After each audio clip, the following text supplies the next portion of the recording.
I want to have a daughter one day, and if she is anything like me, she'll have eyes like this, big and beaming like the moon we will dance under when she is born, iris painted a color that is never just brown, hair that is all coil and all fly away, black like her body, both persisting in the face of adversity, a complexion that shows the sun loved her almost as much as I do. If she is anything like me, we will share the same symptoms. When she comes to me, waterlogged lungs and heart, so all this ocean is spilling from her eyes, I promise to hold her head above tide when she has her first anxiety attack. When she comes to me and asks if I've ever felt this way before, I will tell her, Mama never learned to swim. Knew I didn't have to step foot in water to feel like drowning. Panic comes in waves that swallow you whole like swallowed words lodged in the back of your throat. Even when you feel like screaming, you only hear your own labored breathing, relentless heart beating its way out of your chest, or some incessant ringing. I was always just as afraid on dry land. And I think this answer might scare her, to know that the worst is yet to come, and even I fall prey to monsoon, but only for a season. I will tell her, Mama was a poet that found refuge from rapids with nothing but a stage and mic, tongue and teeth striking together like flint and steel, scraping up enough sparks to make a shimmer, then a burn, even when my knees knocked together, becoming more flame than girl, more heat than hollow. There was cold clattering that sounded a lot like snapping, fueling everything I never thought I could be.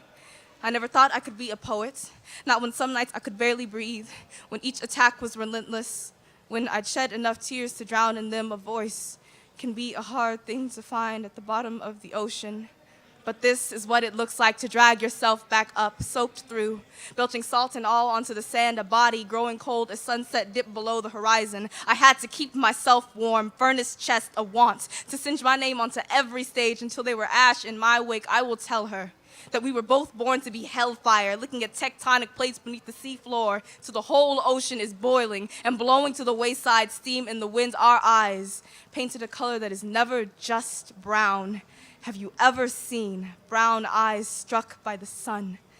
They are kaleidoscope of amber, budding flecks of ember, dancing in the shine, roaring umber, glowing golden and deep honey. There is inferno in your eyes. I see the beginning of something beautiful every time I look at you.